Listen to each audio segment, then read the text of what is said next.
29 आज के लेक्चर का आगाज करते हैं।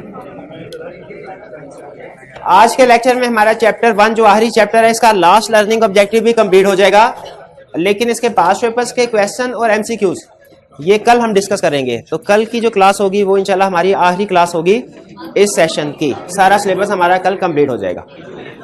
आज के लेक्चर में हम जो स्टडी करने जा रहे हैं वो एक प्रोसेस ऑफ लेजिस्लेशन और डेलीगेटेड लेजिस्लेशन, ये दो मेन कंसेप्ट्स हैं। इसके अलावा दो टर्म्स हैं, छोटी सी टर्म्स हैं, इन पे ज्यादा टाइम नहीं लगेगा, 2-3 मिनट में ये टर्म्स डिस्कस कर लेंगे हम। जो असल टारगेट है हमारा वो प्रोसेस ऑफ लेजिस्लेशन और डेलीगेटेड लेजिस्लेशन। आपको याद होगा कल के लेक्चर में हमने अथॉरिटीज पढ़ी थी जिनके पास लेजिस्लेटिव पावर है, वो हमने स्टडी किया था पार्लियामेंट और पार्लियामेंट, प्रेसिडेंट और पार्लियामेंट। पार्लियामेंट में दो हाउसेस थे, सेनेट अपर हाउस भी से कहते हैं और नेशनल असेंबली जिसे लोअर हाउस भी कहते हैं। तो अथॉरिटीज के बारे में, उनकी कॉन्स्टिट्यूशन के बारे में कल हमने डिस्कस कर लिया। आज हम डिस्कस करने जा रहे हैं प्रोसेस क्या होगा, यानी अगर कोई भी लॉ बनाना है, कोई सा भी लॉ, जैसे कंपनीज एक्ट है जो कंपनी से रिलेटेड है, आप नेक्स्ट कैप 7 में जाके पढ़ेंगे।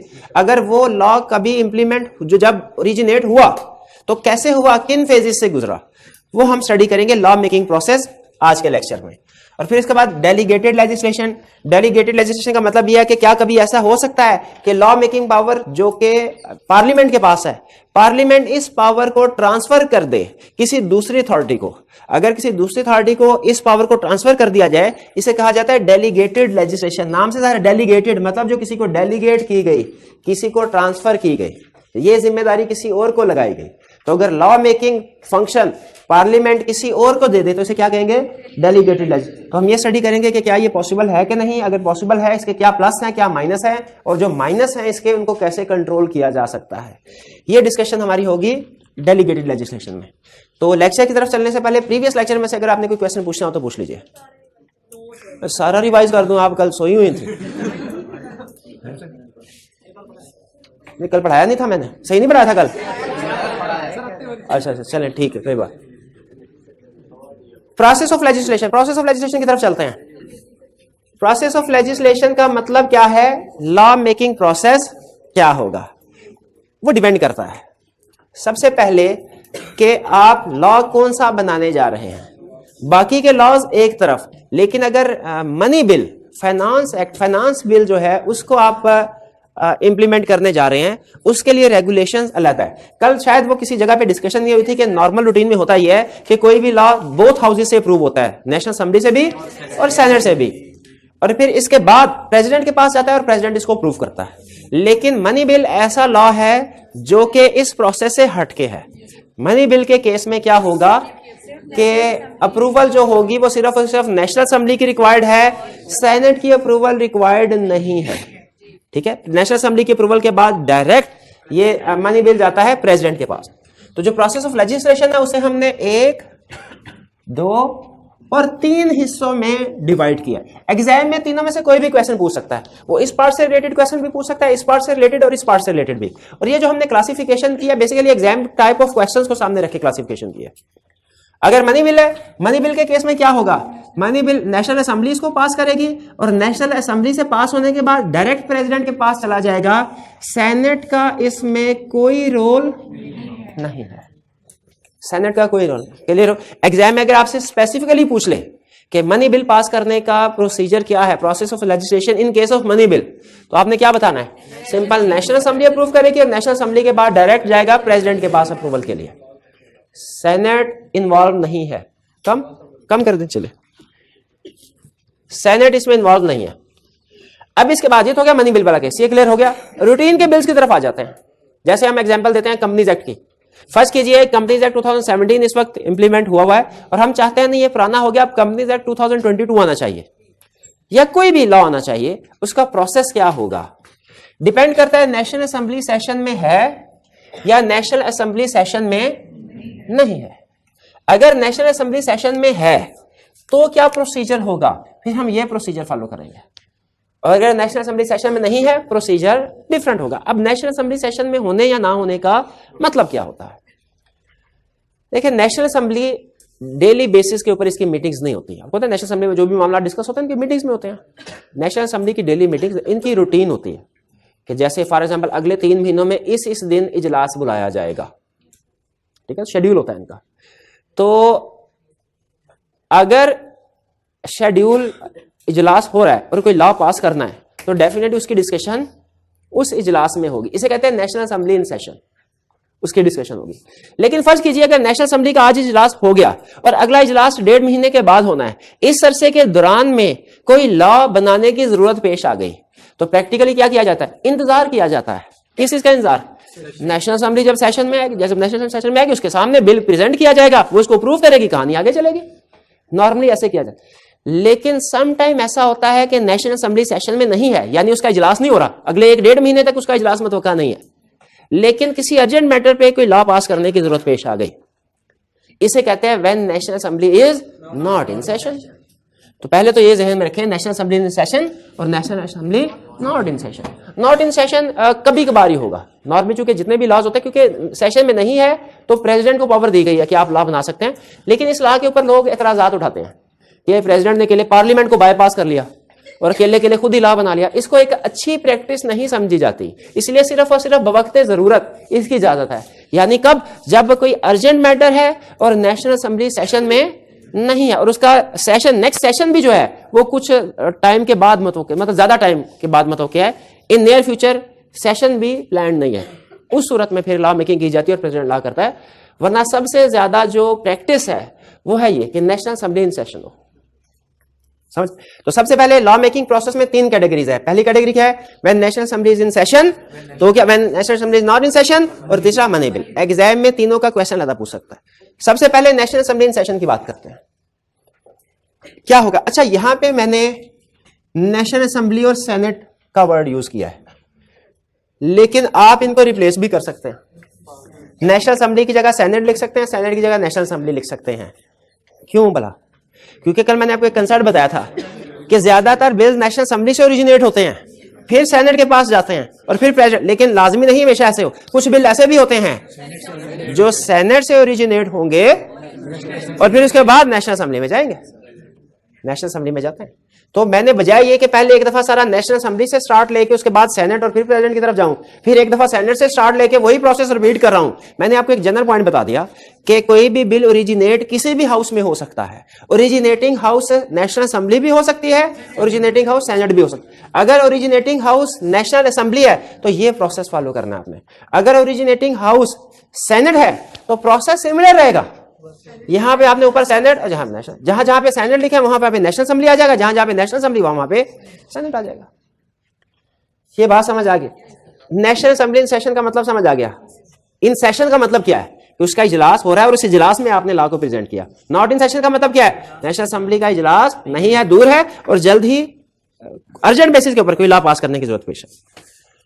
अगर नेशनल असेंबली का सेशन है, बिल सबसे पहले पास होगा नेशनल असेंबली में। ये बात समझ आती है? मेजोरिटी की बेस पे पास होगा।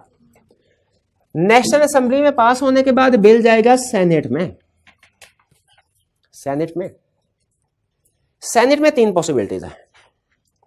या तो सेनेट इस बिल को एज इट इज पास कर दे विदाउट अमेंडमेंट, या इस बिल को पास करे विद अमेंडमेंट, या इस बिल को पास ही ना करे, रिजेक्ट कर दे, या 90 डेज तक साइलेंट रहे। 90 डेज तक साइलेंट रहने का मतलब है बिल ऑटोमेटिकली रिजेक्ट हो गया सेनेट से। सबसे पहले बिल पास हुआ नेशनल असेंबली में, नेशनल असेंबली के बाद बिल गया सेनेट में। सेनेट में 3 पॉसिबिलिटीज हैं, या तो bill as it is approve हो जाए, या अप्रूव हो विद अमेंडमेंट्स, या अप्रूव ही ना हो, रिजेक्ट कर दिया जाए, या 90 डेज तक वो अप्रूव ना हो। इसको मैं बोलूंगा कि अप्रूव ही नहीं हुआ, तो आपको समझ लग जाएगी कि उन्होंने रिजेक्ट कर दिया या 90 डेज में अप्रूव नहीं किया, तो मतलब बिल अप्रूव ही नहीं, सेनेट की तरफ से फारेगा बिल। क्या होगा? पहली सिचुएशन, नेशनल असेंबली से पास हुआ, सेनेट में गया, सेनेट ने एज इट इज पास कर दिया, किधर जाएगा? प्रेसिडेंट के पास। प्रेसिडेंट ने 10 दिन के अंदर अंदर फैसला करना होता है कि मैं इसको अप्रूव करूं या ना करूं। प्रेसिडेंट ने 10 दिन के अंदर अंदर फैसला करना है, मैं इसको अप्रूव करूं या इसको अप्रूव ना करूं। अगर प्रेसिडेंट इसको अप्रूव कर दे तो ये बन जाता है एक्ट, जैसे एक्ट भी कहते हैं और एक्ट ऑफ पार्लियामेंट भी कहते हैं। क्या पार्लियामेंट एक्ट है? पार्लियामेंट ने किया ना सारा काम। और अब जो बिल बनेगा उसे अब बिल नहीं कहा जाएगा, उसे क्या कहा जाएगा? एक्ट कहा जाएगा।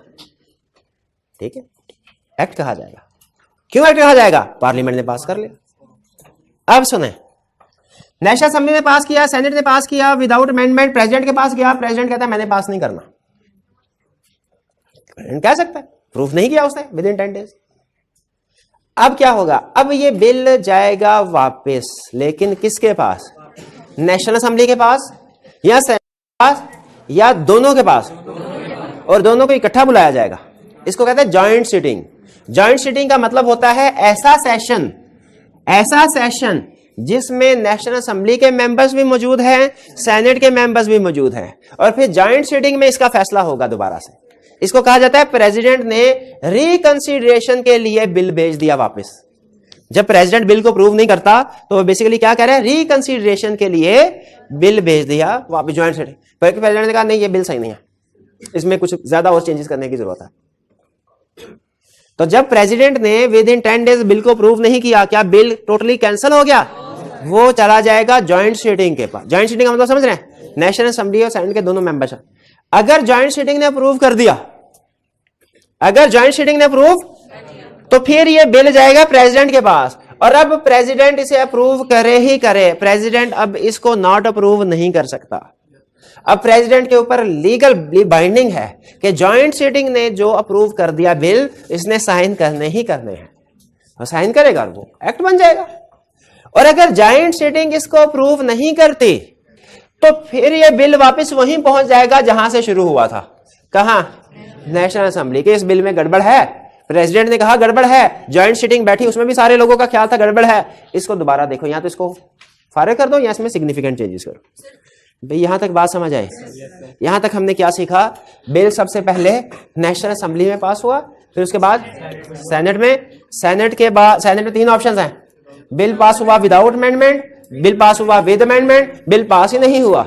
मैंने आपको भी ये करवाया है कि बिल पास हुआ अगर without amendment as it is, तो बिल जाएगा प्रेसिडेंट के पास। प्रेसिडेंट अगर इसको एज इट इज पास कर देता है विद इन 10 डेज, एक्ट बन जाएगा। अगर प्रेसिडेंट के ख्याल में नहीं इसमें कोई गड़बड़ है, प्रेसिडेंट इसको कहां भेजेगा? जॉइंट सीटिंग में। जॉइंट सीटिंग अगर ये कहती है बिल ओके है, दोबारा बिल प्रेसिडेंट के पास, और अब की बार बिल प्रेसिडेंट पास करे ही करे। लेकिन अगर जॉइंट सीटिंग के ख्याल में बिल को अप्रूव नहीं होना चाहिए, वाकई इसमें कोई गड़बड़ है, तो बिल वापस वही पहुंच जाएगा जहां से शुरू हुआ था, नेशनल असेंबली, कि अब इसको ठीक करो। जॉइंट सेशन यही होता है, बिल्कुल जॉइंट सेशन कह ले, जॉइंट सीटिंग कह ले, ये जॉइंट सेशन कह दिया। शायद प्रैक्टिस में जॉइंट सेशन का वर्ड बोला जाता है, ये जॉइंट सीटिंग, सीटिंग, चले जो भी बोला जाता है, जॉइंट सेशन भी ठीक है। यहां तक कहानी समझ आ गई? जी, अब कोई क्वेश्चन है तो पूछिए। जॉइंट सीटिंग में भी तो सेनेट और नेशनल असेंबली के दोनों बिल्कुल बिल्कुल दोनों के में। अगर कोई अप्रूव नहीं हुआ तो उसे तो वहां पे रिजेक्ट हो जाना चाहिए, तो वापस नेशनल नहीं, हो सकता है यहाँ पे वोट बदल गए हो, यहाँ पे लोगों का पॉइंट ऑफ व्यू चेंज हो गया हो सकता है प्रेसिडेंट ने ऐसा पॉइंट उठाया हो, नेशनल असेंबली या सेनेटर्स ने कहा हुआ ये तो हमारे जहन में आया नहीं था पॉइंट। ठीक है, उन्होंने कहा भाई ये कानून तो अच्छा है, लेकिन अगर इसको पास करोगे तो यूएसए से एड आना बंद हो जाएगी। ओहो, ये तो हमने सोचा ही नहीं था। फिर उस पॉइंट ऑफ बाद में किसी वजह से चेंज हो सकता है। तो वैसे आपकी बात बिल्कुल ठीक है, जॉइंट सीटिंग में चूंकि वही लोग बैठे हुए हैं जिन्होंने पहले अप्रूव किया है, तो ये सवाल तो आउट ऑफ क्वेश्चन हो जाता है थ्योरेटिकली कि वो जॉइंट सीटिंग में अप्रूव ना हो। ठीक है, नॉर्मली ऐसे ही होता है, अप्रूव हो जाता है, लेकिन फिर भी आपको पता बाद में वो लेना देना वो और भी बड़ा कुछ होता है साइड में। हाँ जी, तो मे भी कुछ केसेस में वो अप्रूव ना करे, बिल नल एंड वाइड हो जाएगा। यहां तक क्लियर? जी, जॉइंट सीटिंग जो है जहां तक मेरा ख्याल है ये होती है नेशनल असेंबली में ही, अलहदा से एक उन्होंने जगह बनाई हुई है बिल्डिंग, नहीं नेशनल असेंबली में उधर ही, उसी में एक हिस्सा है, उसी इमारत के अंदर एक सेपरेट हिस्सा है जिसमें, बल्कि मेरा ख्याल है उसी के अंदर सेनेट का भी इजलास होता है, नेशनल असेंबली का भी इजलास होता है, एक ही बिल्डिंग के अंदर। दरबार में नहीं, नेशनल असेंबली का नहीं होता। चलिए अच्छा आगे चलते हैं। नेक्स्ट, नेशनल असेंबली में बिल पास हुआ, बिल गया सेनेट में, और अब की बार सेनेट ने इसको पास किया विद अमेंडमेंट।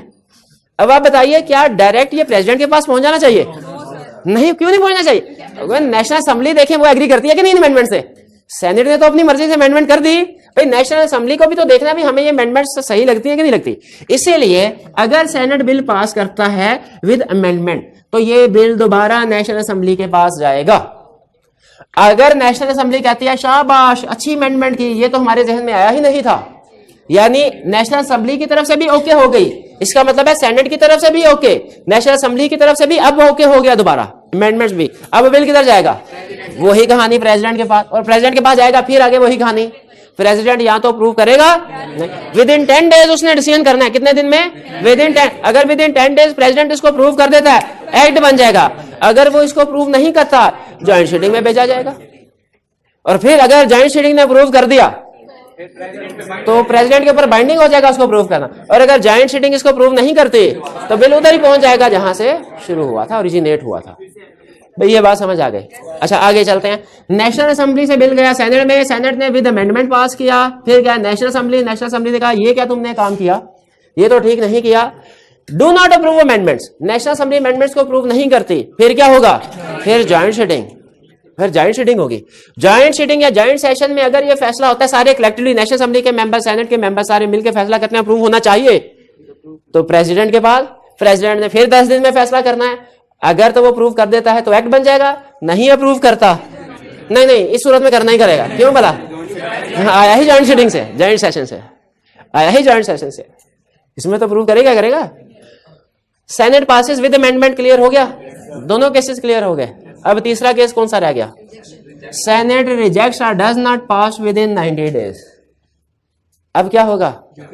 ज्वाइंट सेशन बुला लिया जाएगा और देखा जाएगा ज्वाइंट सेशन में, ज्वाइंट सेशन अप्रूव कर। अगर ज्वाइंट सेशन अप्रूव ना करे तो बिल वही जहां से ओरिजिनेट, अगर अप्रूव कर दे तो, और प्रेसिडेंट के ऊपर बाइंडिंग है अब, क्योंकि आया ही ज्वाइंट सेशन से, इसको अप्रूव करेगा, एक्ट का हिस्सा बनाएगा। भाई बात समझ आई कुछ?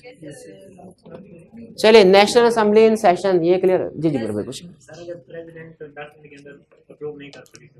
प्रेसिडेंट अगर किसी वजह से 10 दिन के अंदर अप्रूव नहीं करता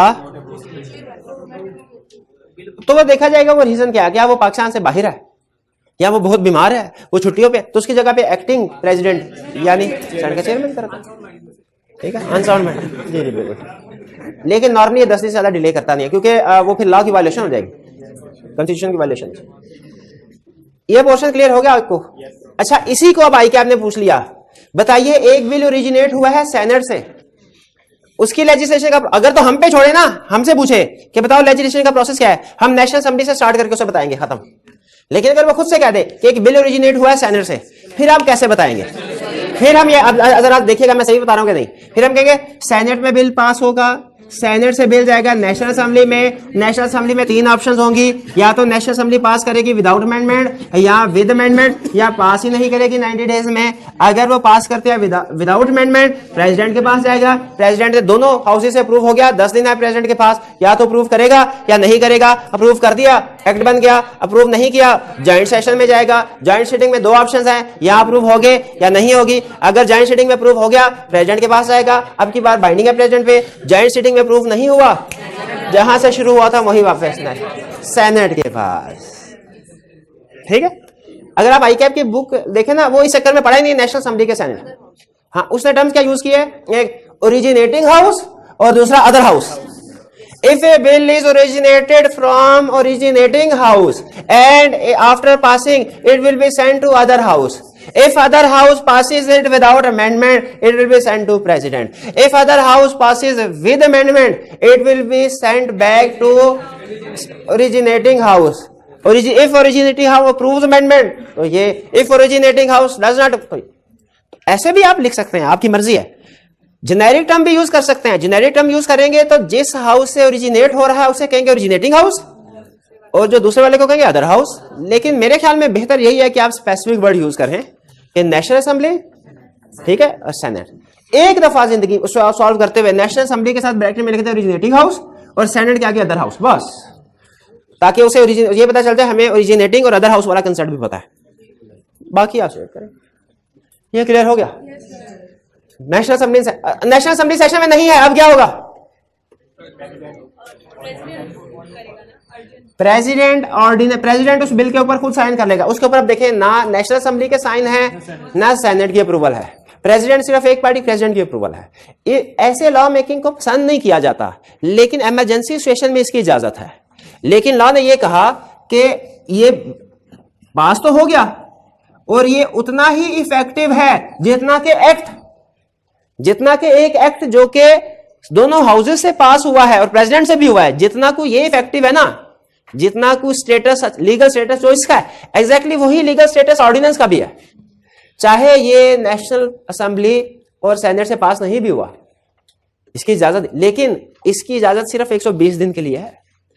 विद इन 120, इसका वैलिडिटी पीरियड 120 डेज है। विद इन 120 डेज प्रेसिडेंट इसको भेजने का पाबंद है नेशनल असेंबली और सेनेट में। अगर विद इन 120 डेज ये नेशनल असेंबली या सेनेट से अप्रूव नहीं होता तो ये खत्म। इसका वैलिडिटी पीरियड क्या है ऑर्डिनेंस का? अब आपको 3 वर्ड बोलने लगा, अगर आपको 3 वर्ड समझ आ गए तो लेजिस्लेटिव प्रोसेस समझ आ गया।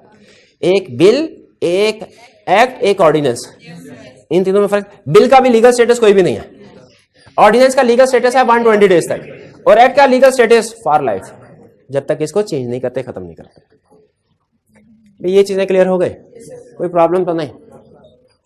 चलिए ठीक है, मनी बिल भी हो गया।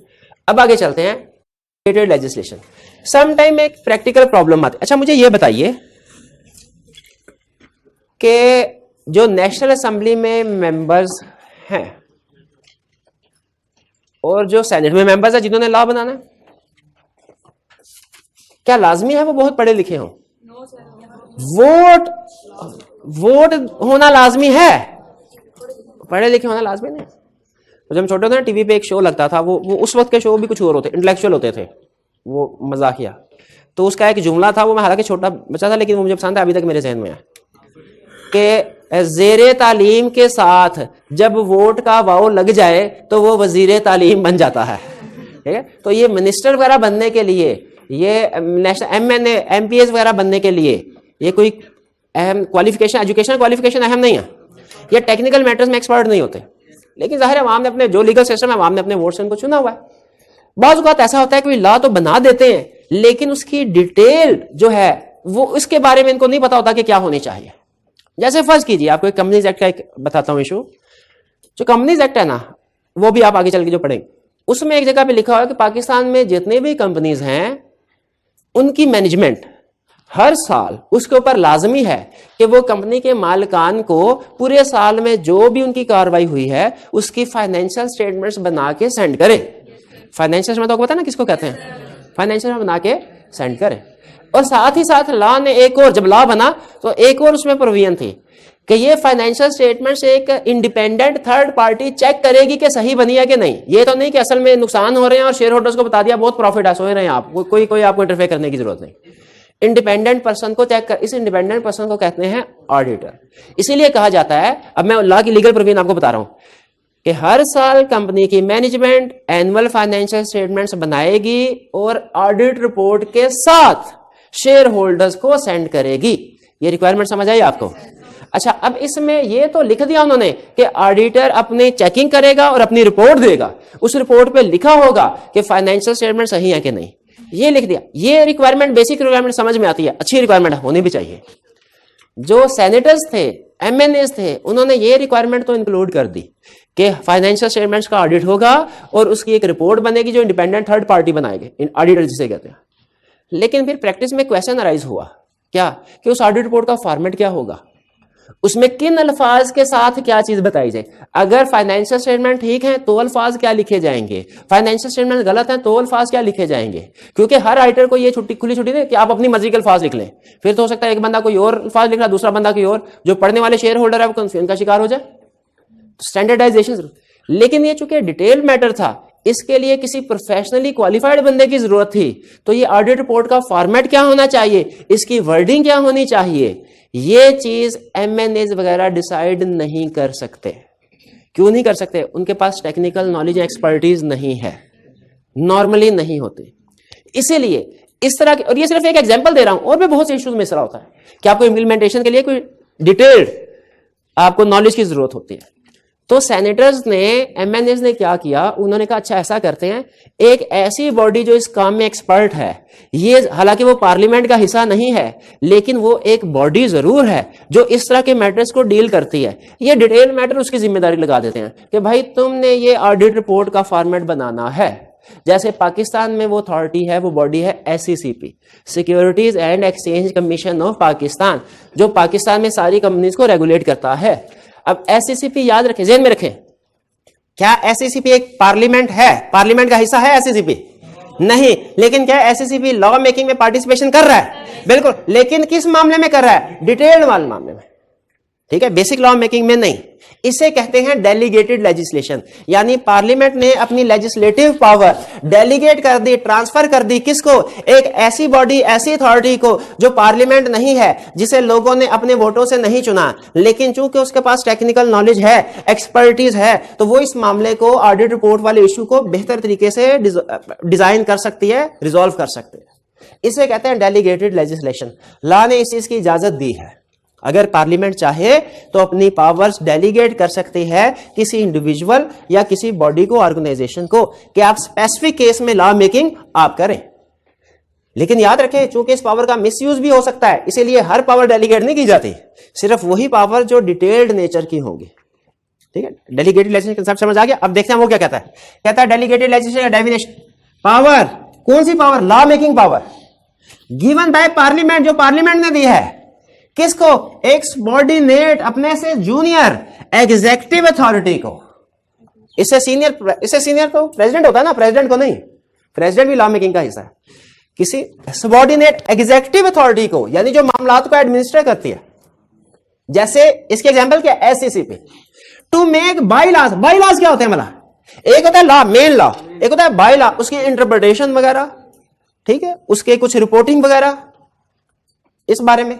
By law means detailed law, detailed explanation, कोई रिपोर्ट्स वगैरह, ठीक है। अब आपने अक्सर नहीं, आपने तो हाँ नहीं, इससे पहले हमने कहीं पे कोई ऐसा कंसेप्ट पढ़ा है रिपोर्ट वाला, जिसमें लॉ ने कहा कि कोई रिपोर्ट बनानी है? हाँ, वो 2-3 एग्जांपल मेरे सामने में है, लेकिन मुझे याद है वो आपके सिलेबस में नहीं है। चले, बहरहाल जो मैंने आपको एग्जांपल दे दी वो तो समझ आ गया आपको। ये बाय लॉज है फॉर स्पेसिफाइड पर्पज। लेकिन ये लॉ मेकिंग पावर जो होगी ना, ये जनरल नहीं होगी, ये स्पेसिफिक पर्पस के लिए होगी जो कहा गया है। यानी एससीसीपी से कहा जाएगा तुमने ऑडिट रिपोर्ट का फॉर्मेट बनाना है, उसने ऑडिट रिपोर्ट का फॉर्मेट ही बनाना है। उसने ये नहीं करना कि कंपनी एक्ट में चेंज करना शुरू कर दे, सर ये ऑडिट होना ही नहीं चाहिए, ये ऑडिट है ही नहीं सही। एससीसीपी ये डिसीजन नहीं कर सकता। एससीसीपी सिर्फ बाय लॉज को चेंज कर सकता, बाय लॉज में अपना इनपुट दे सकता है, वो भी सिर्फ उस पर्पस के लिए जो उसको कहा गया है। अपने पर्पस से बाहर नहीं जाएगा। पर्पस से अगर उसे ये कहा गया है ना, लॉ ने ये कहा है कि आपने ऑडिटर रिपोर्ट का फॉर्मेट बनाना है, सिर्फ ऑडिटर रिपोर्ट का फॉर्मेट बनाएगा, वो फाइनेंशियल स्टेटमेंट का फॉर्मेट नहीं बनाएगा। ठीक है, हो सकता है फाइनेंशियल स्टेटमेंट का फॉर्मेट अलग से लॉ ने दिया हो कहीं पे, तो सिर्फ उसी पर्पस के लिए समझ आए ना डेलीगेटेड। एससीसीपी लॉ बनाएगा, लेकिन सिर्फ लॉ का वो छोटा सा हिस्सा जिसकी जिम्मेदारी इसको दी गई है, पूरे का पूरा लॉ नहीं बनाएगा। इसको कहते हैं बाय लॉ का मतलब ये होता है कोई डिटेल, उसका एडेंडम वगैरह, अपेंडिक्स वगैरह, एडिशनल पॉइंट्स वगैरह, वो मेन नहीं। ठीक, नहीं वो ऑडिट मैं कह रहा हूं कंपनी का जिसने, ये तो पार्लियामेंट का ऑडिट तो कभी नहीं होता, पार्लियामेंट की ऑडिट की बात नहीं कर रहा, उस कंपनी के जिसने फाइनेंशियल स्टेटमेंट्स बनाई है। भाई ये फाइनेंशियल स्टेटमेंट वाली एग्जांपल आपको समझ आई कि नहीं आई? कि एक कंपनी है, कंपनी किसको कहते हैं? एक ऐसी बिजनेस ऑर्गेनाइजेशन जो लोगों से पैसे लेके बिजनेस चलाती है, उसे कहते हैं कंपनी। अब चूंकि पैसे इन्वेस्ट करने वाले ओनर्स कुछ और लोग हैं, उन्हें शेयर होल्डर कहते हैं, और जो बिजनेस को मैनेज कर रहे हैं, संभाल रहे हैं, वो और लोग हैं, उन्हें डायरेक्टर्स कहते हैं या मैनेजर्स कहते हैं। तो ये खतरा हमेशा होता है शेयर होल्डर्स को कि हमने अपने पैसे डायरेक्टर्स मैनेजर के हवाले कर दिए, कहीं ये उसमें हेर फेर करके सारा खुद खा पी ना लें, पता नहीं हमारे पैसे सही जगह पे इस्तेमाल हो रहे हैं कि नहीं, पता नहीं हमने जो पैसे दिए हैं इसमें ऑफिस के बिल अदा किए गए, किसी डायरेक्टर का घर का बिल तो नहीं अदा हो गया। और ऐसा होता है बाजुगात। तो कंपनी के जितने भी खर्चे होते हैं उनकी चेकिंग होनी चाहिए कि नहीं होनी चाहिए? उनकी चेकिंग के लिए फिर अलहदा बंदा आता है जिसे क्या कहते हैं? ऑडिटर चेकिंग करके अपनी रिपोर्ट देता है, जो फाइनेंशियल स्टेटमेंट के साथ लगती है कि ये फाइनेंशियल स्टेटमेंट्स में सारे खर्चे वगैरह ठीक है, और ये शेयर होल्डर को भिजवाई जाती है। तो ऑडिट होगा उस कंपनी का, उसके खर्चों का, उसकी फाइनेंशियल स्टेटमेंट्स का। ठीक है, अब ब्रॉड लॉ तो पार्लियामेंट ने बना दिया, क्या ये ऑडिट होगा, लेकिन रिपोर्ट का फॉर्मेट क्या होगा, उस पर अल्फाज क्या लिखे जाएंगे, ये पार्लियामेंट ने नहीं बताया। ये उन्होंने कहा यार टेक्निकल नेचर का मैटर है, ये हम नहीं डिस्कस करते, ये एससीसीपी की जिम्मेदारी लगा दे। एससीसीपी से उन्होंने कहा भाईजान आपने ना 3-4 महीने के अंदर अंदर कोई अच्छा सा रिपोर्ट का फॉर्मेट बनाए। अब इवन एससीसीपी के लिए भी आसान काम नहीं होता ये। एससीसीपी ने भी रेलिवेंट सारे स्टेक होल्डर्स को इकट्ठा किया, उनसे पूछा, ये डिटेल एक्सरसाइज होती है, लेकिन एससीसीपी ने ये डिटेल एक्सरसाइज भी जल्दी कर लेता है। यही एक्सरसाइज अगर पार्लियामेंट को करनी पड़ती ना, वो महीनों लगा देता, एससीसीपी ने वो हफ्तों में ही एक्सरसाइज कर लेते। क्यों भला? पार्लियामेंट का एक इजलास आज हो, अगला पता नहीं महीने बाद होना है, एससीसीबी का ऑफिस हर रोज खुलता है, उसके ऑफिसर रोज के रोज भी मीटिंग कर सकते हैं। तो ये इसका एक फायदा ये भी होता है कि लॉ मेकिंग भी क्विक हो जाती है। डेलीगेटेड लेजिस्लेशन का कंसेप्ट समझ आ गया। इसमें ज़हन में रखिएगा, पार्लियामेंट इतनी पागल नहीं है कि वो ओरिजिनल लॉ मेकिंग पावर किसी के हवाले कर दे, तो फिर पार्लियामेंट का काम क्या है, वो पैसे तनहा किस चीज के लेंगे। मेन लॉ मेकिंग वो खुद बनाएंगे, जो बाई लॉज होंगे ना, एडिशनल पॉइंट्स, वो डेलीगेट करेंगे। कितने स्टूडेंट्स के ख्याल में ये डेलीगेटेड लेजिस्लेशन फायदे की बात है, होना चाहिए? कितनों के ख्याल है नहीं होना चाहिए, नुकसान की बात है? चले कम से कम एक तो वोट आ गया, ठीक है। चले एडवांटेजेस भी डिस्कस, डिसएडवांटेज का भी मौका। एडवांटेजेस क्या है? टाइम सेव होता है, किसका? पार्लियामेंट का, एससीसीबी का नहीं। यूज ऑफ एक्सपर्ट नॉलेज, क्यों? एससीसीबी के टेक्निकल लोग हैं। फ्लेक्सिबिलिटी, ऐसे लॉ को बनाना और बाद में इसको चेंज करना वो भी आसान है। अब जरा खुद सोचें, कल कला को ऑडिट रिपोर्ट का फॉर्मेट चेंज करना पड़े, एससीसीबी ने खुद बनाया, खुद ही चेंज भी कर लेगा। लेकिन अगर यही काम पार्लियामेंट ने किया होता, तो जैसा ये सारा प्रोसेस लॉ को बनाने के लिए लगता है ना, लॉ को चेंज करने के लिए भी ये सारा प्रोसेस फॉलो करना पड़ता है। तो इसीलिए ये डेलीगेटेड लेजिस्लेशन वाला लॉ, इसे फ्लेक्सिबल कहते हैं। इसे बनाना भी आसान है, इसे बाद में चेंज करना भी आसान है। फ्लेक्सिबल ऐसे ही कहते हैं ना, मोड़ तोड़ दे कोई प्रॉब्लम नहीं है, फ्लेक्सिबल है, फ्लेक्सिबिलिटी है। स्पीड, कैसे? रोज के रोज ऑफिस आके जल्दी निपटा देगा, वरना पार्लियामेंट में गया तो महीनों गए। बहुत से बिल, अभी हमारा वो पड़ा हुआ ना बिल, कौन सा बिल? डाटा प्रोटेक्शन बिल, देखा? हाँ, तो कौन सा, उसके आगे ईयर कौन सा था? 2020। तो इसका मतलब इसी से 2 साल हो गए, अभी तक बिल ही पड़ा। हाँ, अभी पड़ा रहेगा। अच्छा चले, कर दे पास, आपकी मेहरबानी। डिसएडवांटेजेस, क्या इसके कोई नुकसान? डिसएडवांटेज है अनकॉन्स्टिट्यूशनल। देखिए, पार्लियामेंट कॉन्स्टिट्यूशनल अथॉरिटी है, पार्लियामेंट कॉन्स्टिट्यूशनल अथॉरिटी है। लॉ मेकिंग पावर, एक बात ये स्टेटमेंट दी जाती है पार्लियामेंट के बारे में कि लॉ मेकिंग पावर उन लोगों के पास होनी चाहिए जो अवाम के नुमाइंदे हैं, क्योंकि वो अवाम को जवाबदेह हैं। 5 साल बाद वोट मांगने के लिए जाएंगे, अवाम उनसे पूछेंगे हमारे लिए क्या किया। तो ये लॉ मेकिंग पावर इनके पास, अगर लॉ मेकिंग पावर उन लोगों के पास, इन लोगों के पास होगी ना अवाम के, तो ये अवाम की भलाई का सोचे, अपनी भलाई का भी सोचेंगे, अवाम की भलाई का भी सोचेंगे। क्यों? उन्होंने 5 साल बाद दोबारा वोट लेने जाना है। लेकिन अगर किसी ऑफिसर को, गवर्नमेंट ऑफिसर को ये अथॉरिटी दे दी जाए, तो क्या वो लॉ बनाते हुए ये सोचेगा कि मैं अवाम को जवाबदेह हूं और मैंने अवाम की भलाई के लिए? नहीं, वो तो उसके जहन में जो चीज आएगी उसके मुताबिक कर लेगा। इसीलिए कहा जाता है ये अनकॉन्स्टिट्यूशनल। क्यों? क्योंकि ये सपोर्टेड बाय पार्लियामेंट नहीं होते, ये सपोर्टेड बाय पार्लियामेंट नहीं, इनको सिर्फ वो अथॉरिटी सपोर्ट कर रही है, SCCP. Loss of accountability and control, हमें, अच्छा ये तो असूल हमेशा से दुनिया का है, क्या वाला? एक काम, अब बताइए, टीम वर्क अच्छी चीज है कि बुरी चीज? जो काम करने वाला बंदा है ना, उसके लिए बुरी चीज है। ये कुछ चीजें ऐसी हैं किताबों में नहीं सिखाई, प्रैक्टिस में आप जब जाते हैं फिर ही पता चलता है। एक जगह मैं पढ़ा था, टीम वर्क की मिसाल ऐसी ही है कि एक गाड़ी है, उसके 4 पहिए हैं और 2 पहिए 80 की स्पीड से भाग रहे होते हैं और 2 40 की स्पीड से। और एक आधा कभी कभी पंचर भी होता है। और टीम में इसी तरह होता है ना, वो सारे का सारा, कोई अगर छुट्टी पे चला जाए, काम ना करे, उसका बर्डन दूसरे टीम मेंबर पे आ जाता है। लेकिन बहरहाल इसमें बेसिकली जॉइंट काम हो रहा है। डेलीगेट, पार्लियामेंट भी लॉ में इन्वॉल्व है, उस लॉ में जो कंपनीज एक्ट है, और एससीसीबी भी इन्वॉल्व है। अगर तो लॉ अच्छा बन गया, दोनों कहेंगे देखा मेरा कमाल, देखा मेरी मेहनत। और अगर लॉ में गड़बड़ हो गई, दोनों एक दूसरे पे डालेंगे, ये काम मैंने तो नहीं आ। अगर आपका कभी तजर्बा हो टीम का, तो इसी तरह होता है, काम अच्छा होना हर बंदा क्रेडिट लेता है, और बुरा हो जाए वो एक दूसरे पे डाल दे। कहता है loss of accountability and control. इसको कौन काउंटेबल है, किसको जिम्मेदारी देनी है गड़बड़ की, और अल्टीमेट कंट्रोल किसके पास है, ये थोड़ा क्लियर नहीं होती ये चीज। बल्क यानी ज्यादा क्वांटिटी में लॉ बन जाते हैं, ठीक है। जैसे छोटे छोटे कई लॉज बन गए। अब पार्लियामेंट तो जाहिर है मेन एरियाज के ऊपर फोकस कर रही होगी। जब पावर को डेलीगेट किया जाता है तो लॉज की तादाद भी ज्यादा हो जाती है, वो फिर सप्लीमेंट्री के नाम पे फर्दर लॉस बन रहे होते हैं। डिसएडवांटेज क्लियर हुए? अच्छा मुझे बताइए, बल्क का मतलब यह है कि रोज ही कोई ना कोई लॉ बन रहा होगा। एससीसीपी आया, पावर मिलेगी ना उसे एक दफा, और वो रोज हो सकता है कोई ना कोई रिपोर्ट का फॉर्मेट रिवाइज कर रहा हो, कोई नई चीज ऐड कर रहा हो, या हो सकता है कि आज से रिपोर्ट का फॉर्मेट ये नहीं होगा। या बाजू का ये भी होता है कि पार्लियामेंट वो कहते हैं अच्छा पब्लिक, अभी आगे फर्दर डिटेल की बात है, मैं आपसे डिस्कस नहीं करना चाहता। वो कहते हैं अच्छा अगर लिस्टेड कंपनी है उसका रिपोर्ट का फॉर्मेट ये होगा, अनलिस्टेड कंपनी है उसका फॉर्मेट ये होगा, प्राइवेट कंपनी उसका फॉर्मेट ये होगा, एनजीओ उसका फॉर्मेट ये होगा। हालांकि लॉ की सेंस तो ये कहती है ना हर कंपनी का तो एक ही होना चाहिए। उनके पास पावर आई, वो उसका बेदरेग इस्तेमाल कर रहे थे, वो उन्होंने एक की बजाय 4-4 रिपोर्ट का फॉर्मेट बना दिया। तो बल्क का मतलब ये अच्छा, एडवांटेजेस भी आपके सामने, डिसएडवांटेजेस भी। अगर तो एडवांटेजेस ज्यादा है, डिसएडवांटेजेस कम, तो डेलीगेटेड लेजिस्लेशन होनी चाहिए। लेकिन अगर डिसएडवांटेजेस ज्यादा है, एडवांटेजेस कम, तो नहीं होनी। आपके ख्याल में एडवांटेजेस ज्यादा है या डिसएडवांटेजेस? एडवांटेजेस ज्यादा है, यानी डेलीगेटेड लेजिस्लेशन होनी चाहिए। लेकिन इसका यह मतलब नहीं डिसएडवांटेजेस को छोड़ ही दें, इसको भी एड्रेस करना चाहिए, डिसएडवांटेज को भी रोकना चाहिए, इनके ऊपर भी कोई कंट्रोल होना चाहिए ताकि ये प्रॉब्लम ना आए। यस, कंट्रोल है, दो तरह के कंट्रोल किस चीज के ऊपर? भाई ऐसा ना हो जिस अथॉरिटी को पावर डेलीगेट की है उल्टे सीधे लॉ बनाई जाए, हवाई फायरिंग करी जाए। हमने इसको स्पेसिफिक कहा कि भाई ये टारगेट है हमारा, ये काम करना है, और ये अपनी मर्जी से जो मर्जी करे। फारक बैठे होकर चले, 2-4 पावर तो है हमारे पास, 2-4 लॉ बना देते हैं आज। तो कुछ कंट्रोल या हो सकता है इसको जो पावर दी गई हो उससे एक्सीड कर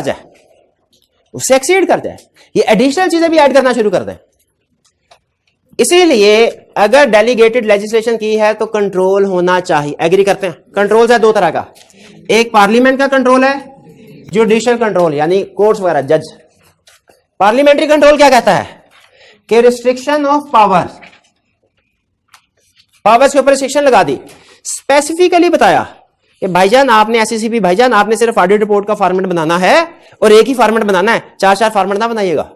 और सिर्फ ऑडिट रिपोर्ट का फॉर्मेट बनाना है, कोई और डायरेक्टर रिपोर्ट का फॉर्मेट ना बना दीजिएगा, कोई फाइनेंशियल स्टेटमेंट का फॉर्मेट ना बता दीजिएगा। उसकी अथॉरिटीज को रिस्ट्रिक्ट कर दिया, यानी उसे डेलीगेट करते हुए बता दिया भाई आपका स्कोप इतना से बाहर नहीं जाना। ये एक अच्छा कंट्रोल है कि नहीं?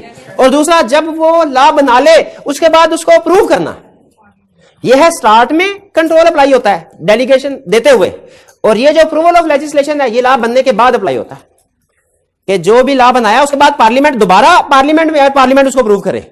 उसे ये ना कि यार तुम खुद ही अप्रूव करके ना खुद ही इशू कर देना, ऐसे नहीं, बल्कि जो लेजिस्लेशन बनाई गई है उसकी अप्रूवल दोबारा पार्लियामेंट से हो। लेकिन देखिए पार्लियामेंट का टाइम फिर भी बच गया, स्टार्ट में पार्लियामेंट ने पावर डेलीगेट की, एंड पे जो भी रिपोर्ट आई उसको रिव्यू कर लिया और अप्रूव कर दिया। दो कंट्रोल, रिस्ट्रिक्शन ऑफ पावर का मतलब समझ आ गया, उसकी पावर को रिस्ट्रिक्ट कर दिया कि भाई आपने इस बाउंड्री लाइन से बाहर नहीं जाना, इससे बाहर लॉ मेकिंग नहीं करनी, और बाद में जो भी लॉ बना के लाएंगे उसको प्रूव करना है, उसमें कांट छांट की जरूरत है तो वो कर देंगे। यह है पार्लियामेंट्री कंट्रोल। जुडिशियल कंट्रोल क्या है कि अगर कोई भी कानून पाकिस्तान के किसी भी शहरी को लगता है कि ठीक नहीं बना, तो कोर्ट में जाए, एप्लीकेशन डाले, कोर्ट उसको देखेगी, अगर उसे लगे वाकई ये सही नहीं है, कोर्ट उसको नल एंड वाइड करा दे देगी, कोर्ट उसको नल एंड वाइड। अच्छा, कोर्ट इसको null and void, ultra vires का मतलब होता है बियॉन्ड पावर्स। अगर उस अथॉरिटी ने अपनी पावर से बाहर निकल के, उस अथॉरिटी ने अपनी पावर से बाहर निकल के लॉ बनाया है, अपनी अथॉरिटीज का गलत इस्तेमाल किया है, लॉ सही नहीं बना, तो कोर्ट चाहे तो खुद से भी और चाहे तो किसी की एप्लीकेशन की बेस पे भी उस लॉ को नल एंड वाइड करार दे सकते हैं। ये समझ है? अच्छा मुझे बताए, अगर लॉ पास हुआ, किसी पाकिस्तान के किसी शहरी ने कह दिया सर ये जो एनआरओ वाला लॉ पास हुआ है ना ये सही नहीं है मुल्क की मईशत के लिए, ये मुल्क के कानून के लिए ये अच्छा कल्चर नहीं है, जो एनआरओ ये कि जी जो भी रिश्वत की वही सब कुछ माफ, कुछ इसी तरह का लॉ था ना, क्या कोर्ट उसको नल एंड वाइड डिक्लेयर कर सकता है? दो ऑप्शंस हैं, एक तो ये कि जब कोई एप्लीकेंट आ जाए उसके पास फिर भी कर सकता, और एक खुद से भी, जब वो खुद से करता है उसे क्या कहते हैं? सो मोटो नोटिस। लेकिन मेरा क्वेश्चन ये है कि क्या कोर्ट पार्लियामेंट के बनाए हुए किसी कानून को नल एंड वाइड करार दे सकता है? अच्छा, ये हमारे सिलेबस का क्वेश्चन नहीं, सिलेबस सिर्फ इतना कहता है जुडिशियल कंट्रोल है, अगर लॉ को, अगर कोर्ट को पता चले कोई लॉ अगेंस्ट पावर से एक्सीड करके बनाया गया है उसे वाइड करार दे सकते हैं। लेकिन इस इशू के ऊपर ना प्रैक्टिकली बहुत डिबेट है कि कोर्ट्स की अथॉरिटी क्या है, क्या कोर्ट्स की अथॉरिटी लॉ मेकिंग है कि लॉ इंप्लीमेंटेशन की है? लॉ मेकिंग की अथॉरिटी नहीं है कोर्ट के पास, लॉ मेकिंग अथॉरिटी पार्लियामेंट अगर आज ये प्रूव कर देना कि रिश्वत लेना और देना अच्छा काम है, इसमें शाबाश, तो अच्छा काम है, लॉ ये कहता है। कोर्ट रिश्वत के इल्जाम में किसी को भी कुछ नहीं कह सकते क्योंकि पार्लियामेंट ने कानून पास कर दिया। कोर्ट्स का मतलब ये नहीं होता आपने कानून को चेंज करना, उन्होंने जो पार्लियामेंट से कानून पास हुआ। लेकिन एक सुप्रीम कोर्ट के जज थे, उन्होंने कुछ लॉज को नल एंड वाइड करार दिया, और उसके आर्गुमेंट पता है क्या थे? आर्गुमेंट भी बड़ा इंटरेस्टिंग था कि ठीक है जजेस के पास, कोर्ट्स के पास लॉ मेकिंग पावर नहीं है, लेकिन पाकिस्तान में जितने भी लॉज हैं वो सारे के सारे कॉन्स्टिट्यूशन ऑफ पाकिस्तान के अंडर आते हैं, ये आपने पढ़ा हुआ ना। तो अगर कोई लॉ कॉन्स्टिट्यूशन ऑफ पाकिस्तान के अगेंस्ट है तो वो बेसिकली लॉ का स्टेटस ही स्टार्ट वॉइड है। तो हम ऐसे वाले लॉज को वॉइड करार दे सकते हैं, सारे लॉज को नहीं, और वो कोई ना कोई पॉइंट निकाल ही लेते हैं वो कॉन्स्टिट्यूशन ऑफ पाकिस्तान में से। लेकिन बहरहाल इन शॉर्ट नॉर्मली जो हमारा जुडिशियल सिस्टम है, कोर्ट सिस्टम, इनके पास लॉ जो पार्लियामेंट ने बनाया हो उसको नल एंड वॉइड करार देने की पावर नहीं। लेकिन कुछ केसेस में अगर वो फंडामेंटल राइट्स के अगेंस्ट हो किसी सिटीजन के, तो उसमें उस लॉ को नल एंड वॉइड करार दे सकती है। यह है जुडिशियल कंट्रोल। कुछ समझ आया? अच्छा, एंड पे दो टर्म जो हमने पढ़ी हुई हैं, एक आज पढ़ी है, एक पहले पढ़ी हुई है। Act of parliament. Act of parliament किसको कहते हैं? ऐसे लॉ को जो पार्लियामेंट के थ्रू पास हुआ हो उसे कहते हैं एक्ट ऑफ पार्लियामेंट। ऑर्डिनेंस किसको कहते हैं? इसका अपोजिट है ऑर्डिनेंस। ऑर्डिनेंस किसको कहते हैं? ऐसे लॉ को जो डायरेक्ट प्रेसिडेंट ने पास किया है, पार्लियामेंट से अप्रूव नहीं हुआ, उसे कहते हैं ऑर्डिनेंस। और बिल किसको कहते हैं? जो अभी अंडर कंसीडरेशन है वो ना पार्लियामेंट की तरफ से पास हुआ ना प्रेसिडेंट की तरफ से, उसे कहते हैं बिल। ये फर्क समझ आ गया? इंजंक्शन किसको कहते हैं? हाँ, स्टे ऑर्डर। अच्छा, टू डू समथिंग या to do order to do something होता है ये, कि order not to do something? Not to do. जो ऑर्डर टू डू समथिंग होता है उसे क्या कहते हैं? Suit for specific performance. शाबाश। तो ये टर्म्स आती है, सिर्फ अलग से लिखी हुई थी एक जगह पे। चलिए जी मेरे भाई, आई कैप को अगर कोई पावर दे दी जाएगी लॉ मेकिंग बनाने की तो वो डेलीगेटेड लेजिस्लेशन में आएगा। हाँ जी, तो उसकी अप्रूवल आपने पढ़ा ना, अभी जो स्कीम अप्रूव हुई थी वो आई कैप ने खुद से नहीं अप्रूव कर देते, ठीक है? वो हाँ जी, पार्लियामेंट से उसकी अप्रूवल लेनी होती है। बिल्कुल बिल्कुल। लेकिन सारा काम इन्होंने खुद कर लिया था। टीचर से पूछा, आपको याद होगा वो मीटिंग हुई थी, स्टूडेंट से हुई थी, टीचर से हुई थी, उन्होंने अपने गए थे सजेशन, पता नहीं किधर गई थी, लेकिन 12 मीटिंग्स हुई थी और उनको कंसीडर करने के बाद उन्होंने फाइनल आउटकम था वो सामने अप्रूव हुआ, सब बन गया। चलिए आज का रीडिंग कर लीजिएगा, कल इंशाल्लाह हमारा लास्ट लेक्चर होगा। कल एमसीक्यूज और 5 पेपर के क्वेश्चन डिस्कस करेंगे चैप्टर 1 के। आज का लेक्चर यहाँ खत्म करते हैं। अल्लाह हाफिज।